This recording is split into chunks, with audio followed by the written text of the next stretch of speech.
Hello, welcome back to my channel, or welcome if you're new here. My name is Dani, and today I want to recommend to you things that you should read or watch if you like other things. This is the first time that I'm trying to do this type of video. I love to watch them and I found some really cool comparisons in the past, but it's really hard to come up with the pairs.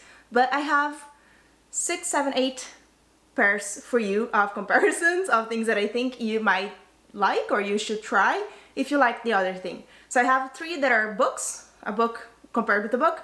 I have 3 that are a TV show compared with a book. And I have 2 that are books but are in the same series. It's going to make sense. So the first one that I wanted to recommend to you if you've read, and all of this work one way or the other. If you liked one of them, you like the other, or the other way around. This one was the reason why I wanted to do this video, because when I read this book, it reminded me so much of things that I also enjoyed a lot in the other book that I wanted to do this, and then it was really hard to come up with all the other ones, but this one was the easy one. So if you liked The Pallbearers Club by Paul Tremblay, I think you might like All These Bodies by Kendara Blake. This is an adult.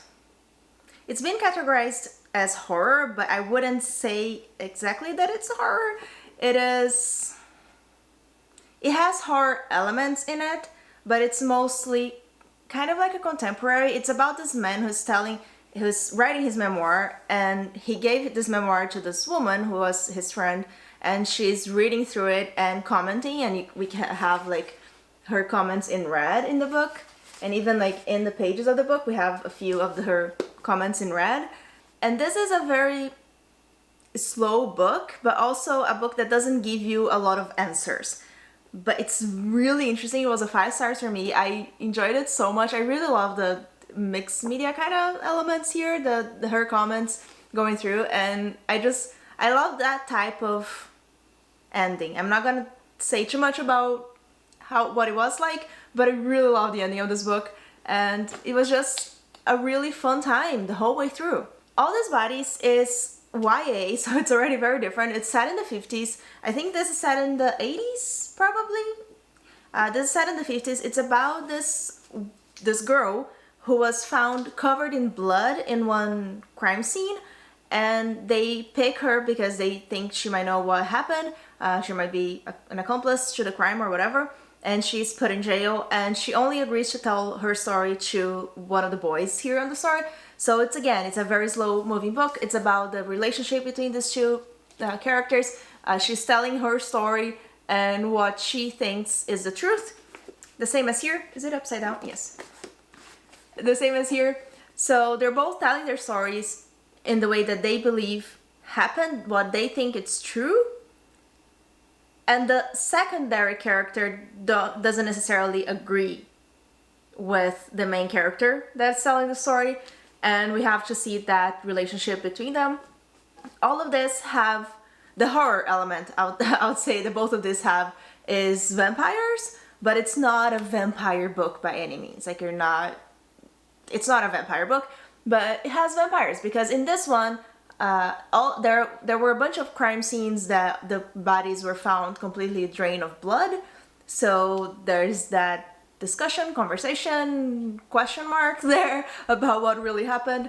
And this one, the main character, pretty soon after when the book starts, he mentions that he thinks that his friend might be a vampire, and that's the discussion. That's what they want you to know, but then the other character doesn't really agree, but sometimes they think maybe. So there's a lot of that discussion, and I just thought these books were very similar while being completely different experiences. This is a much more linear plot, in the sense that this one is more slow, and like we're just seeing the parts that the character is writing on his memoir, while this one, there's an actual story going parallel to the conversations that the girl was having with the boy.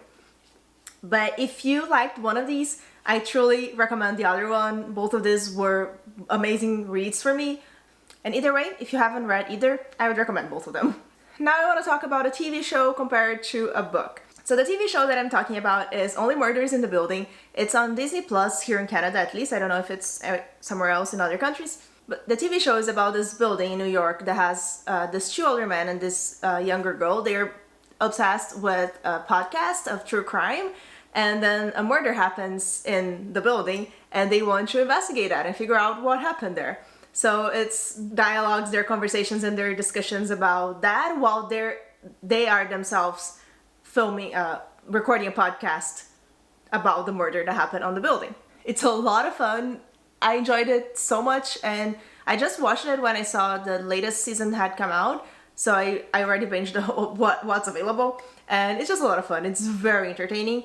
And this book reminded me a lot of that TV show when I was reading it, and it is the Thursday Murder Club by Richard Osman. The reason why both of this are comparisons for me is because they both have older characters. So in Thursday Murder Club, we're in this retirement village with a bunch of old characters, and they have a club that they meet every Thursday to discuss murders that happened in the past. They want you to figure out what happened. It's cold cases that were never resolved, and then we have a murder that happens here in the book, and they want you to investigate that. So both of these are about investigating murders that happen really close to you when you have absolutely no credentials or actual, like, you should not be doing that. Like, they shouldn't be doing that. They're doing a lot of things that very questionable if they should, but it makes for a very entertaining story. And they also, both of them, have older characters. So in Only Murders in the Building, we have the two older men interacting with the young woman, which is it's hilarious. And then in here we have a bunch of older people. We have a few younger characters as well, but it's mostly about the older characters. And it's just a lot of fun. Very, very entertaining. If you liked one, you will probably most likely like the other. This one is British, so it has a different type of humor than Only Murders in the Building, but I enjoyed both, and I think it's just so much fun, so entertaining, and I'd recommend both of them also if you haven't tried either. Now let's go to another book-to-book comparison, and this is between two non-fiction memoirs. And I'm going to start with a book that I think is the most popular book of the whole year, really. Everyone has read this or listened to the audiobook, and it is I'm Glad My Mom Died by Jeanette McCurdy. I listened to the audiobook, and it was amazing. Complete 5 stars. Such a devastating, filled with trigger warning story. So this memoir is about her life growing up as a child actress, and the fact that she really didn't want to do that, and her mom basically forced her to, while being very abusive in many ways. But it's so real, it's so raw, and her narration of the audiobook is phenomenal. And I think it's just a really interesting story to see the behind the scenes of a lot of what happens with child actors in general, in Hollywood and wherever they are acting in the big productions like Nickelodeon, which was her case. So I would definitely recommend, if you don't mind all the trigger warnings that are in this book. And the book that I would recommend if you enjoyed I'm Glad My Mom Died is Scrappy Little Nobody by Anna Kendrick. So I listened to the audiobooks back to back of this. When I first listened to I'm Glad My Mom Died, I asked for recommendations of other memoirs on my Discord channel, and I was recommended Scrappy Little Nobody. And it was really a lot of fun. I really enjoyed it. If you like Anna Kendrick, if you like her type of humor, I would 100% recommend. And the reason why I'm comparing this to is because they are about growing up as a child actor. In the case of Anna Kendrick, she really wanted to do that. It was something that she really cared about, and she had supportive parents. So it's like two opposite ends of the spectrum. For sure, Scrappy Little Nobody is lighter. It has a lot of jokes. It's a lot of funny moments, and a lot of her trying to deal with her fame and all of the things that she had to do while as a child actress as well, but with supportive parents. So if you read I'm Glad My Mom Died and you're feeling really depressed and you want to see what would be like to have that child to have supportive parents, read Scrappy Little Nobody. And now for another TV show comparison. This is a little bit of a stretch, but it's what I was feeling at the time that I was reading this book, because I was watching this TV show at the same time.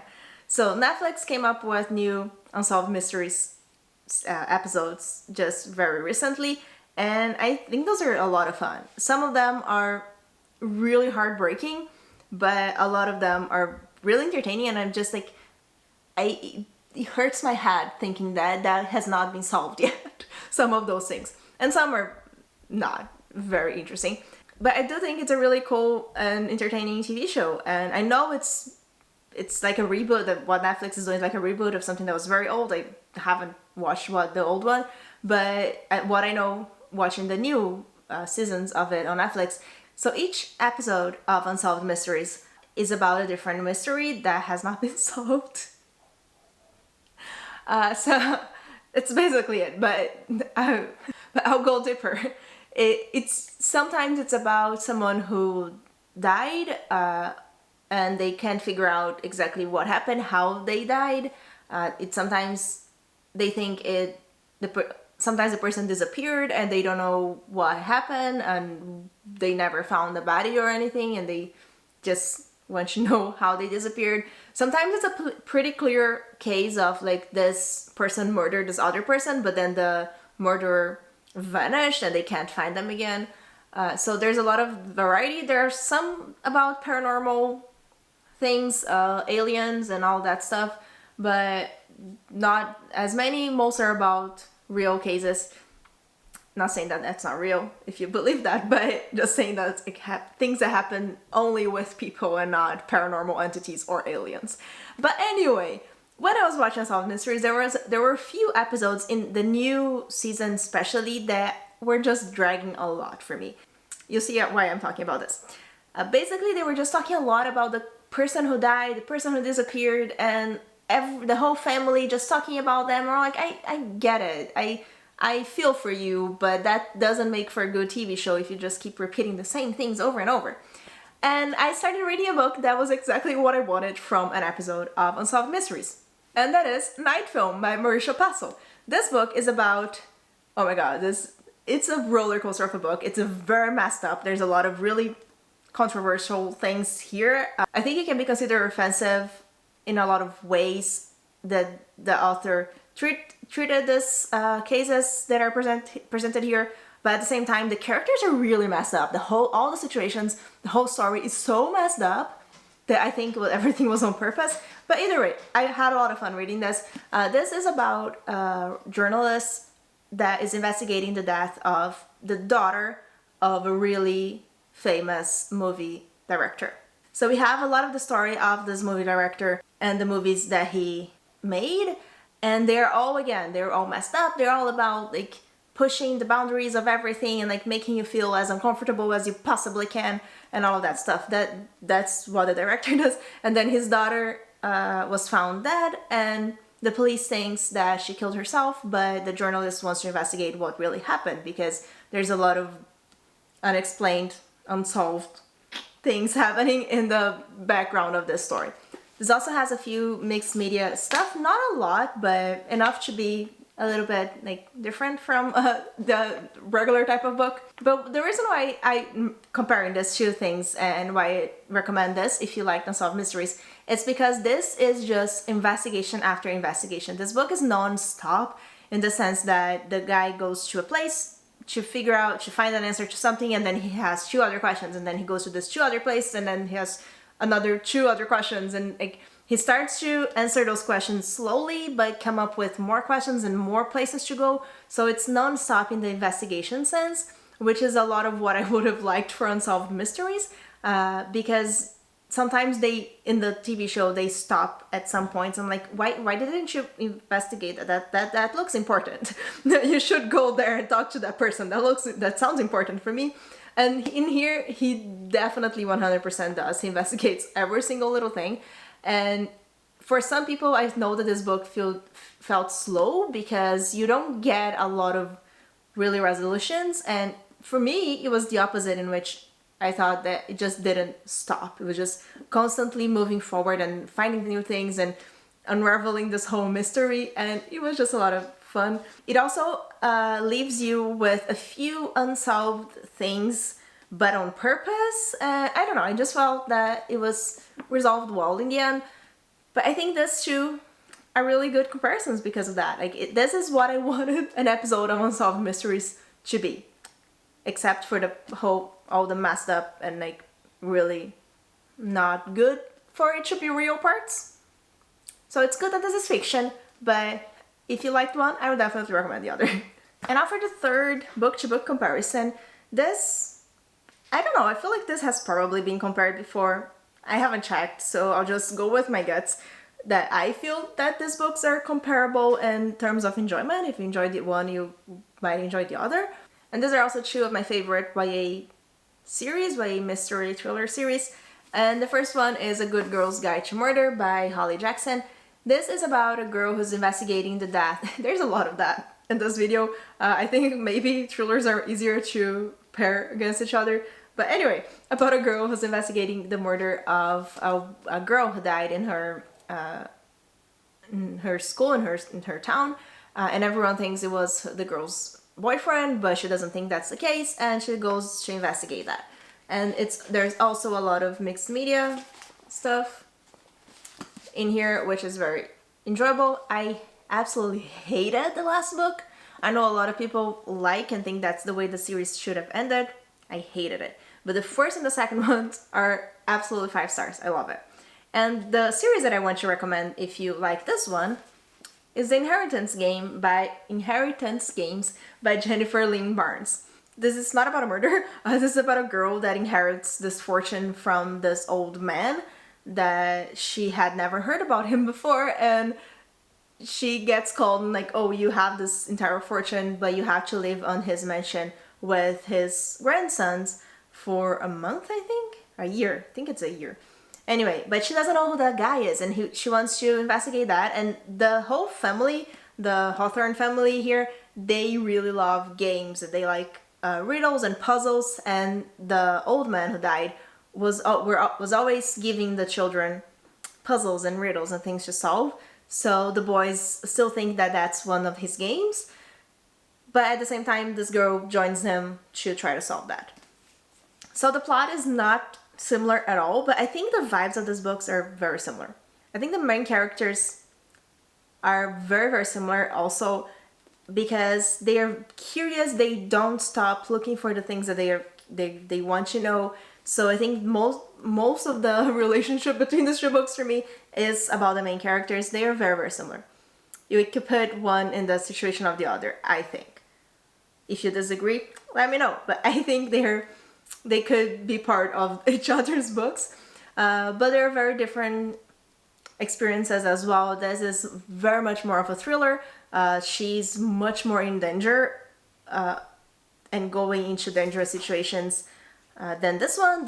She has a makeover and she has to wear pretty clothes and go to this expensive school. But when she is investigating the mystery, I think these are very similar, and I think if you liked one, you would probably like the other. This is also one of my favorite series. I haven't read the last one yet. I'm honestly postponing it because of how much I hated the last one in this series. And the series are so much linked in my mind that I feel like I might not like the ending of this one. So we'll see, but books 1 and 2 were 5 stars for me on this one as well. And the last one of TV shows recommendations before I go into the series recommendations, which are just 2. It's a bit of a weird and a bit of a cheat comparison, but if you like the TV show Severance, which is on Apple TV, and you should really try it if you haven't yet. If you like Black Mirror, I think it's the best comparison. It's about this company that created this surgery thing that implants a thing in your brain that separates work life from private life. So every time you leave your work, you forget everything that happened in the work, and every time you get into work, you forget your whole private life. So the idea behind this is that we're separating work life and home life, and that's going to make you able to focus more on work when you're at work and be able to forget and not think about work when you're just going by your own life. But of course, that's not fun, as you can expect. And the TV show is really great. I can't wait for the next season because there were a lot of questions that still have to be answered from the first one, but it's really good. And the book that I would recommend, and this one doesn't work on the opposite way, you have to watch the TV show first because it's the book Severance. So they wrote a very short story about that happens in the same universe that the TV show, and it spoils the whole thing, so you cannot read this first. But it is called Severance, and it's only available on Apple Books, so you would have to have a Apple device of some sort. I have a MacBook, so that's how I read it.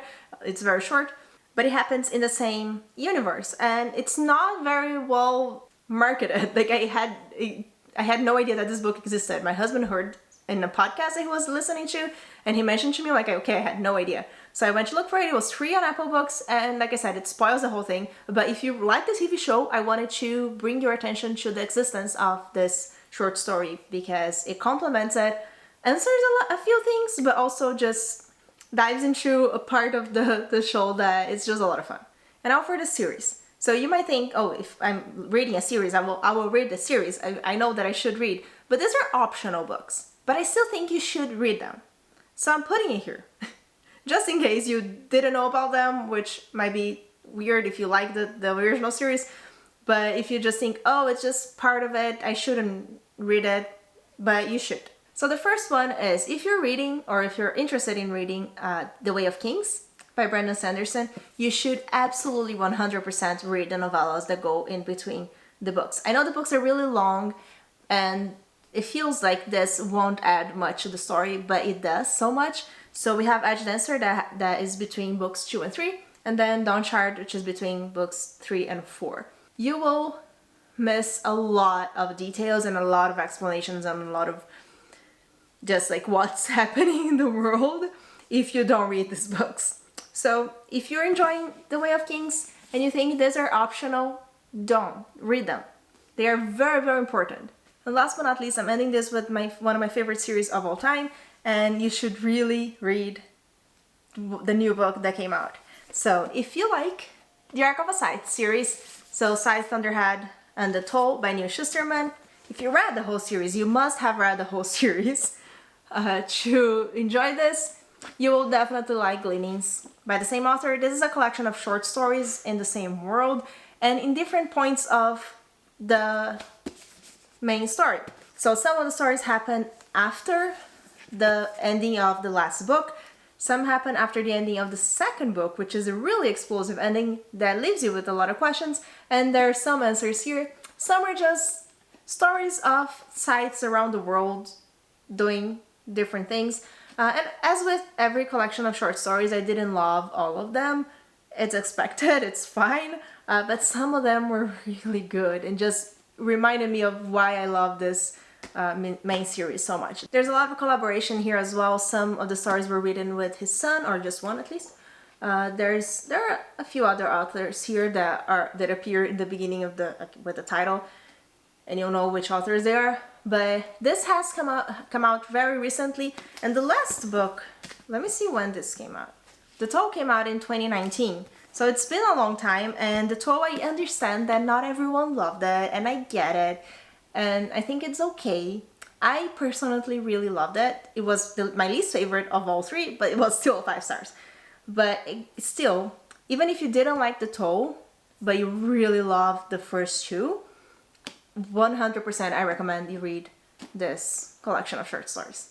Let me know if you agree or disagree with me in with any of these comparisons in the comments, or if you found a new thing for you to try because you liked one of the things and now you want to try the other. And I really hope you enjoyed this video. Remember to like and subscribe, and thank you so much for joining me. Bye!